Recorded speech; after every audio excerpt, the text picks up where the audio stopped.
चतुर, चालाक, सच्चा। कहते हैं बालों का सफेद रंग सिर्फ बढ़ती उम्र की निशानी नहीं होता, ये उन खट्टे मीठे तजुर्बों की भी निशानी होता है जो एक व्यक्ति उस उम्र तक पहुंचते हुए हासिल करता है। आज की ये मजेदार कहानी इन्हीं सफेद बालों के अनुभवों पर आधारित है। कहानी का असली आनंद लेने के लिए अंत तक जरूर सुने। एक वृद्ध ट्रेन में सफर कर रहे थे। संयोग से वह कोच खाली था।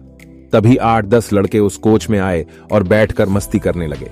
एक ने कहा, चलो जंजीर खींचते हैं। दूसरे ने कहा, यहां लिखा है 500 रुपए जुर्माना और 6 माह की कैद। तीसरे ने कहा, इतने लोग हैं, चंदा करके 500 रुपए जमा कर देंगे। चंदा इकट्ठा किया गया तो 500 की जगह 1200 रुपए जमा हो गए, जिसमें 200 के 3 नोट, 2 नोट 50 के, बाकी सब 100 के थे। चंदा पहले लड़के के जेब में रख दिया गया।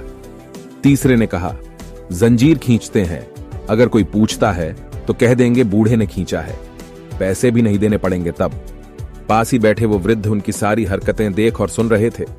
उन्होंने विनम्रतापूर्वक कहा, बच्चों, मैंने तुम्हारा क्या बिगाड़ा है, मुझे क्यों फंसा रहे हो? लेकिन नहीं, जंजीर खींच दी गई। टीटी आया सिपाही के साथ। लड़कों ने एक स्वर से कहा, बूढ़े ने जंजीर खींची है। टीटी बूढ़े से बोला, शर्म नहीं आती इस उम्र में ऐसी हरकत करते हुए? बूढ़े ने हाथ जोड़कर कहा, साहब, मैंने जंजीर खींची है, लेकिन मेरी बहुत मजबूरी थी, नहीं तो मैं ऐसा क्यों करता भला? उसने पूछा, क्या मजबूरी थी, बताइए जरा। बूढ़े ने कहा, मेरे पास केवल 1200 रुपए थे, जिसे इन लड़कों ने छीन लिए और इस पहले लड़के ने अपनी जेब में रखे हैं, जिसमें 200 के 3 नोट, 2 नोट 50 के, बाकी सब 100 के हैं। अब टीटी ने सिपाही से कहा, इसकी तलाशी लो। जैसा बूढ़े ने कहा, नोट मिलाए गए। लड़के के जेब से 1200 रुपए बरामद हुए, जिनको वृद्ध को वापस कर दिया गया और लड़कों को अगले स्टेशन में पुलिस के हवाले कर दिया गया।